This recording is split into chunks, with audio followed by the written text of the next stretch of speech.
Hello, everyone. This is Reverend Marvin Harada again.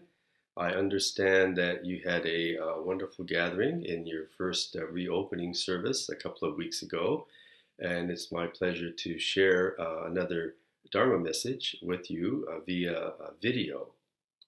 I received a good suggestion or question from Roy Suzuki, and he was asking, well, are you planning on doing a whole series covering the six paramitas? And so I thought that was a really wonderful idea. So I'd like to continue covering now today the second of the six paramitas. So last time in my message, I talked about dana or giving, which is the first of the six paramitas. And just as a short review, the six paramitas are the six practices that for a Buddhist carry us from this shore of unenlightenment to the shore of enlightenment. And those six paramitas are giving, or dana is the Indian Sanskrit word, guidance or morality, Sila, which I'll be talking about today, tolerance or patience, or kshanti, perseverance, which is vidya, or effort, hanging in there, meditation, dhyana, and the final one, wisdom or insight, which is prajna. So today we're going to talk about morality and ethics in Buddhism. So in our Western culture, people have the notion that religion is morality and ethics. They are one and the same thing. But in Buddhism, although we have morality and ethics as a foundation for a religious life, in Buddhism, morality and ethics is not the sort of ultimate goal or the deepest level of spiritual understanding. And Buddhism is a teaching that actually goes beyond morality and ethics. So that's the conclusion of my talk today that we're going to now delve into, going beyond morality and ethics. So first we have to talk about the basic ethics in Buddhism, which are the five precepts, And the five precepts are not to kill, not to steal, not to lie, not to take intoxicants, and not to commit sensuous misconduct or sexual misconduct. So in Buddhism, the Buddha taught that you should not do these things because it was not conducive to a life leading towards truth or enlightenment. A little bit different in Christianity, you have the 10 Commandments, thou shalt not do this, or thou shalt not do that, those are considered sins against God. But in Buddhism, the precepts are not a sin against the Buddha.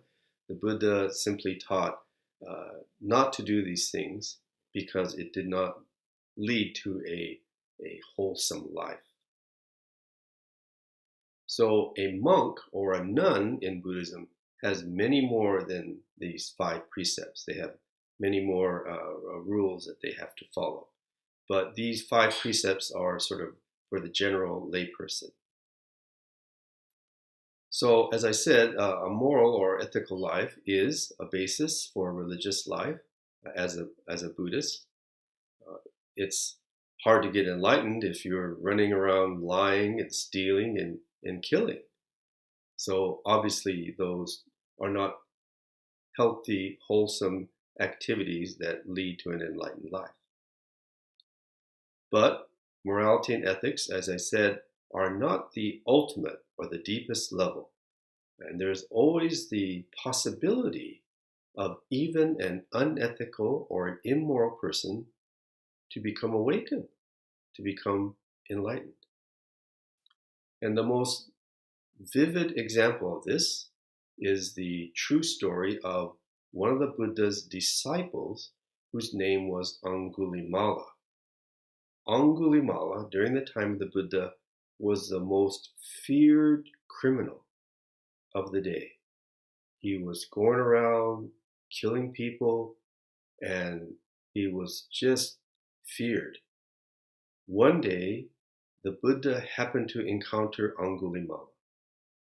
And when Angulimala encountered the Buddha, instead of being fearful, looked at Angulimala with compassionate eyes in a way that no one had ever looked at Angulimala in that manner before. And Angulimala became a disciple of the Buddha.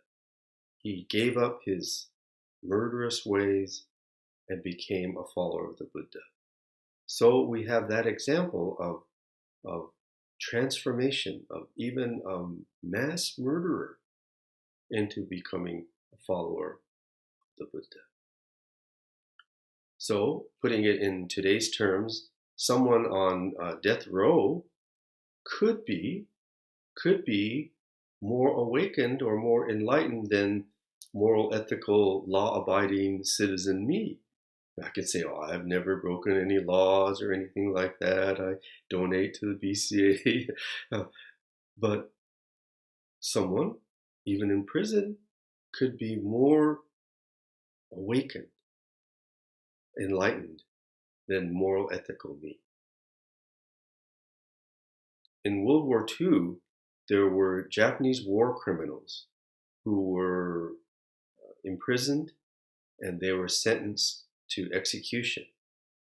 But I read a wonderful book written by a Jodo Shinshu minister who counseled those war criminals during World War II. This is a book I read many years ago. And in counseling and teaching the Dharma to these war criminals, they came to have very deep understanding. They came to receive the heart of the Buddha's wisdom and compassion, before they died of their execution.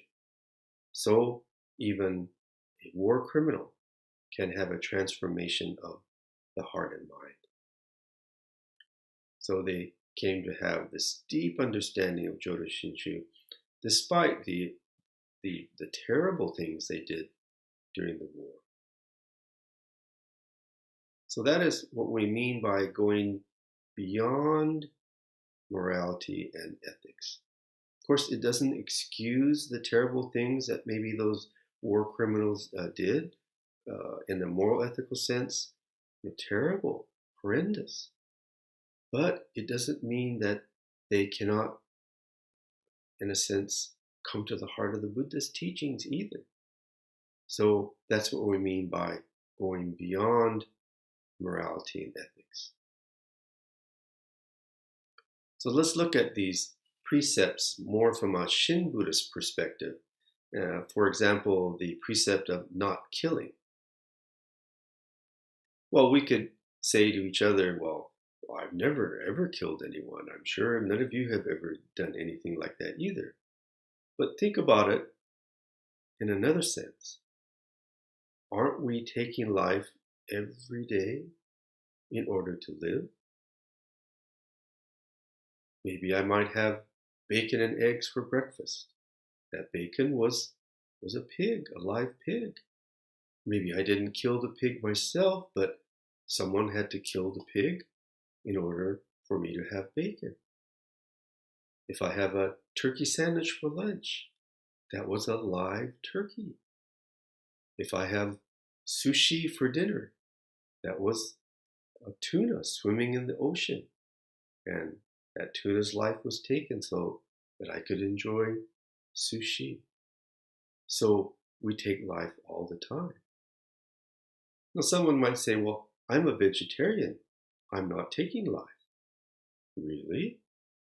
Don't you think that the carrot was perfectly happy growing in the ground and it got yanked out of the ground so that it could become a part of my salad or my soup? So to be a vegetarian doesn't mean that you're not taking life. Let's turn to Shinran Shonin. Shinran Shonin awakened to this hypocrisy of his own sort of heart and mind, his hypocrisy of his own heart and mind. He was a monk on Mount Hiei for 20 years, 20 long years, and he was observing the precepts as a monk. But in his own heart and mind, he was breaking every one of them. And he left monastic Buddhism and then followed Honen and the Nembutsu. So as a monk, he's observing the precepts. He's a celibate monk, but a beautiful woman walks by and he melts. Maybe he was sneaking and drinking a little sake. Monks, I think, hopped over the fence and snuck into the red light district of the cities and enjoyed themselves, even though they had these vows of celibacy. So Shinran Shonin began to see this hypocrisy of trying to be a monk and observe the precepts, but yet not really being able to live that kind of life of following the precepts. So he left monastic Buddhism, followed Honen, because in the path of the Nembutsu, Honen said, you don't have to be a monk. And so he got married, and he began to eat anything, meat and fish, and even drink sake.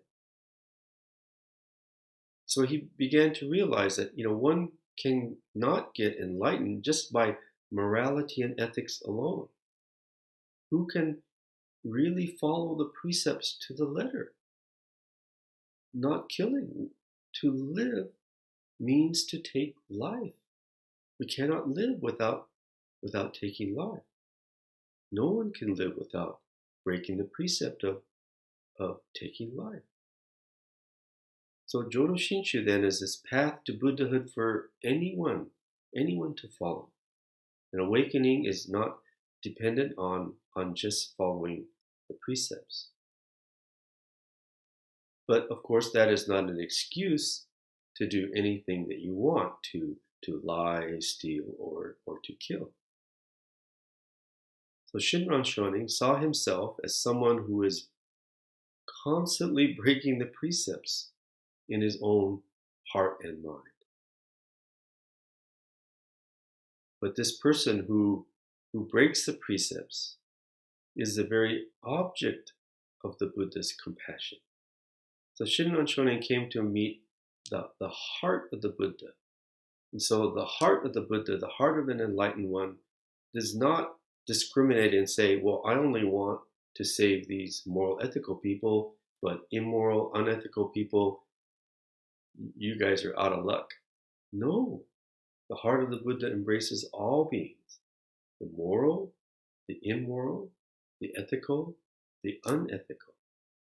And in many ways, the heart of the Buddha reaches out to the unethical person as the great object of their heart of compassion. So that's this paradox in Buddhism that we're sort of left with. So we have to discover truth, but discovering truth means to see the false side of oneself. In Star Wars terms, it's the dark side. So it's a wonderful metaphor from Star Wars. Yes, we have to see our dark side, our ego self side. But we're only able to see this dark side, the false side, because of a light. Because the light of the Buddha, because the light of the Dharma is illuminating our heart and mind such that we're able to see our dark side. So realizing how insincere we are is what makes us a truly sincere person. See, there's always this paradox in Buddhism. A humble person doesn't go around saying, I'm the most humble person around here. In all Las Vegas, I'm the most humble person. No, that person is arrogant if they're saying that. What does a humble person say?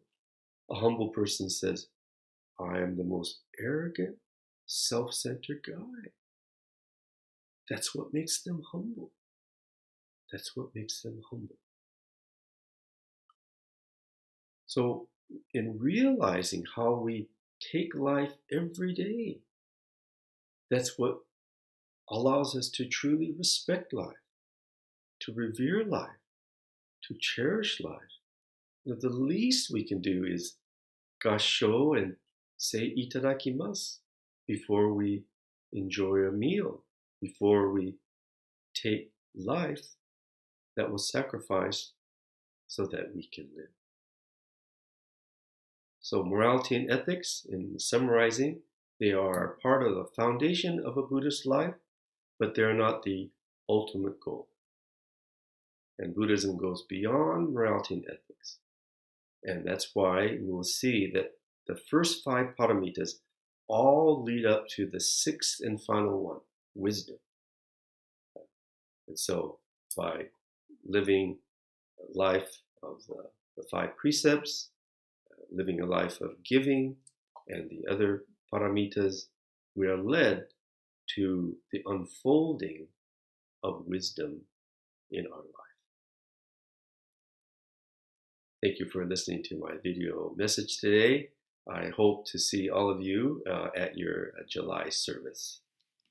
Namandavats, namandavats, namandavats.